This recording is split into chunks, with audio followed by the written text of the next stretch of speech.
በስተመጨረሻ ትሁትና አለሜ ተያዙ ማለት ነው። ትሁት እንግዲህ አለሜ ክፍል ገብታ እያወራቻት እያለ ሌሊት ማንም የለም ብላ ክላሷ እንደገባች ሁሉም ሰው ያዟቸውና ሁለቱንም ትልቅ እርምጃ ወሰዱባቸው። ሰላም ውድና የተከበራችሁ ቤተሰብ እንደምን አላችሁ? ለዚህ ቻናል አዲስ ከሆናችሁ ሰብስክራይብ፣ ሼር በማድረግ ቤተሰብ ሆኑ ማለት ነው። እንግዲህ ባለፈው ክፍል ላይ እንዳየ ነው ትሁት እና አለሜ ቁጭ ብለው ሳሎን ላይ ቡና ሲጠጡ በር ተቆርቁሮ ነበረ።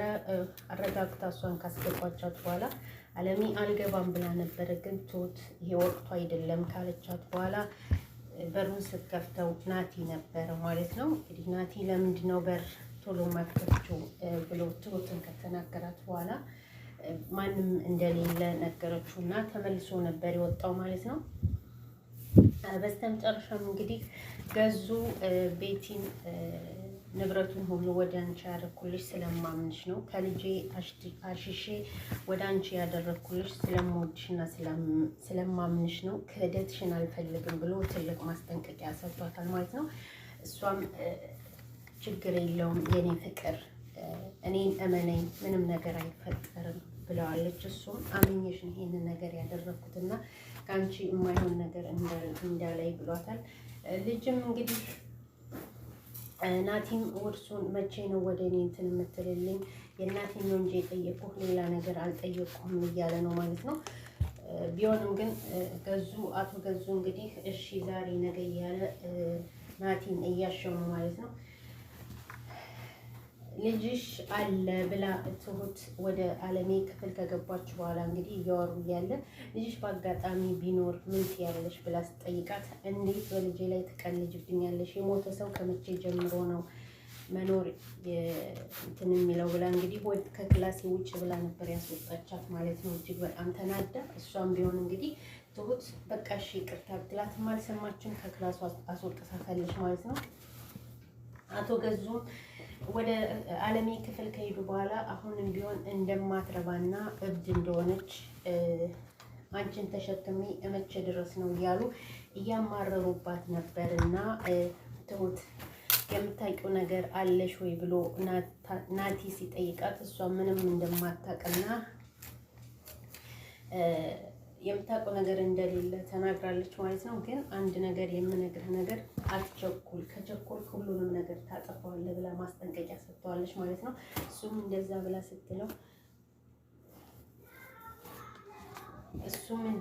ስትለው እንግዲህ ያለው ነገር ምንድነው የምታውቀው ነገር አለሽ ወይ ነበር ያላት። እሷ ግን የምታውቀው ነገር እንደሌላትና ግን ቢሆንም ደግሞ ለእናትህ የምታስብ ከሆነ የምታደርገውን ነገር ሁሉ በጥንቃቄ አድርግ ነበር ያለችው። እሱም እሺ አላት። እንግዲህ አላስቸግርሽም ቢሆንም እሺ ነበር ያላት። ቤቲ እኔ በማያገባኝ ነገር ሰዎች በራሴ ነገር ሲገቡብኝ አልወድምና ስነ ስርዓት አድርጊ ብላ ትልቅ ማስጠንቀቂያ ሰጥታታለች ማለት ነው። ለአባቱ ለልጁም ለናቲ ያለችው ነገር ቢኖር ቤተሰቦች እጅግ አደገኛ ናቸውና ልትጠነቀቃቸው ይገባል ነበር ያለችው። በድጋሚ ግን ወደ አለሜ ክፍል ገብታ ይቅርታ ጠይቃ ታርቀዋል ማለት ነው። ሁሉም ሰው አይወደኝም፣ አንቺ ግን እንዴት ወደድሽኝ ነበር ያለቻት። አንቺ በጣም ቆንጆና የምትወደጂ ሰው ነሽ፣ እነሱ ስለሚቀኑብሽ ነው፣ ሁሉም ነገር ይሆናል በጊዜው ተረጋጊ ብላ ከእንደገና ታርቀው ተቃቅፈው ምግብ አመጣችላት፣ ቡናም አመጣችላት እና ከእንደገና ታረቁ ማለት ነው። አጎቴ ጋር ልሂድ ብላ እንግዲህ አስፋልት ዳር ላይ ናቲና ትሁት ሲያወሩ ስታገኛቸው በተደጋጋሚ እዚህ ሰፈር እየታያችሁ እንደሆነ ሰው ነግሮኛልና ስለዚህ ልትጠነቀቁ ግድ ነው ብላ ነበር ማለት ነው። እጇን ጎትታ እሷ ወሰደቻት። አንቺ ቦታሽን ማወቅ አለብሽ፣ የቤት ሰራተኛ እንጂ የቤቱ ባለቤት ልጅ ጋራ የምትላላጭ ከሆነ የሆነ ነገር አገኛለሁ ብለሽ ከሆነ ይሄ አንቺ ቦታ አይደለም ነበር ያለቻት። እሷም አጋጣሚ ተገናኝተን ነው እንጂ ምንም የሚያገናኘን ነገር የለም ነበር ያለቻት። ቢሆንም ግን አላመነችም ማለት ነው። ከፍተኛ ማስጠንቀቂያ ነበር የሰጠቻት ቤቲ። እሷም ትሁትም አንዲት ነፍስ ማዳን ስላለባት ሁሉን ነገር በይቅርታ ነበር ያለፈችው ማለት ነው። ግን ቢሆንም ቤቲ መስመር እያለፈች ነው ማለት ነው። በስተመጨረሻ እንግዲህ እኔ መስመሬን ከነኩብኝ ምንም ቢሆን አደርጋለሁ። እንደኔ ጨካኝና ረመኔ የለም። ስለዚህ መጠንቀቅ አለብሽ ነበር ያለቻት። እሷም ማለች ያየሁትም ሆነ የሰማሁትን ነገር የለም፣ ምንም ያደረኩት ነገር የለኝም። ስለዚህ ምንም ልታደርጊ አትችይም ነበር ያለቻት። አቶ ገዙ እንግዲህ ወደ ትሁት ጋር ሂደው ይሄ ልጅ አስቸግራታለሁ ይችል ልጅ ነበር ያሏት። እሷም ማለች የማውቀው ነገር የለኝም ነበር ያለችው። እንዴት የማውቀው ነገር የለኝም ያለሽ ቤት እየዋልሽ ነበር ያሏት። እሷም ማለች በማያገባሽ አትግቢ ብላችሁኛልና በማያገባኝ አልገባም፣ ባይም ምንም ያየሁት ነገር የለኝም፣ ሲጀመር ምንም አላየሁም ነበር ያለችው።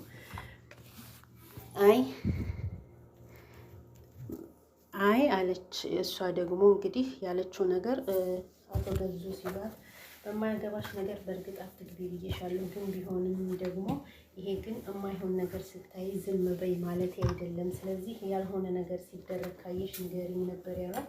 እሷም ማለች ያየሁትም ሆነ የሰማሁትን ነገር የለኝም ለጊዜው ብላ መልስ ሰጠች ማለት ነው። አቶ ገዙም ያየሽ ነገር ካለ ንገሪኝ ወይም ደውይልኝ፣ ሚስቴ ቆንጆና ልጅ ስለሆነች ማንም ሰው የሚፈልጋት ሴት ናት ነበር ያላት። እሷም ማለች እሺ ያየሁት ነገር ሆነ ወይም የሰማሁት ነገር ካለ ነግሮታለሁ፣ ለጊዜው ግን የለም ማለች። አቶ ገዙ እንግዲህ ከልጃቸው ንብረቱን አሽሸው ለሚስታቸው ለአዲሷ ሚስታቸው አድርገዋል ማለት ነው። የመጀመሪያ ሚስታቸውን የልጃቸውን እናት ክደዋት እንግዲህ እቤት እስረኛ አድርገዋት ተቀብራለች ብለው ለሰው ካረዱ በኋላ ሞታለች ብለው እስረኛ አድርገዋት ቤት አስቀምጠዋታል። ናታን በተኛበት እንግዲህ የእናቱን ጩኸት እየሰማ ነበር ማለት ነው። ምክንያቱም ሰው የለም ብላ ትሁት ሰው የለም ብላ መኝታ ክፍሏ ድረስ አለሚ ክፍል ድረስ ሂዳ እያወሩና እየተጫወቱ ነበረ። በስተመጨረሻም እንግዲህ የእናቱን ድምፅ ሲሰማ በተኛበት እየቀበጣጠረ እንትን ካለ በኋላ ተነሳና ምንድን ነው እናቴ ልታስተኛኝ አልቻለችም እያለ ሲል የእናቱን ድምፅ ከትሁት ጋር ስታወራ ሰምቶ ተነሳ። ወደ እየሄደ የእናቴ ድምፅ ነው፣ እርግጠኛ ነኝ ይሄ ድምፅ የእናቴ ነው፣ በህልሜ ሳይሆን በእውኔ ነው እያለ ሲሄድ አቶ ገዙና ሚስቱ ደግሞ ከውጭ ሲገቡ ምንድን ነው እየሰማን ያለ ነው? ማንጋንች ሴትዮ የምታወራው እያሉ ነው። እንግዲህ በስተመጨረሻ ትሁት ይነቃባታል ወይስ እንደገና ደግሞ ከዚህ ከጉድ ትወጣለች? ትሁት ከተነቃባት እንግዲህ ቤቲም ሆነ ገዙ አንቀው ነው የሚጥሏት።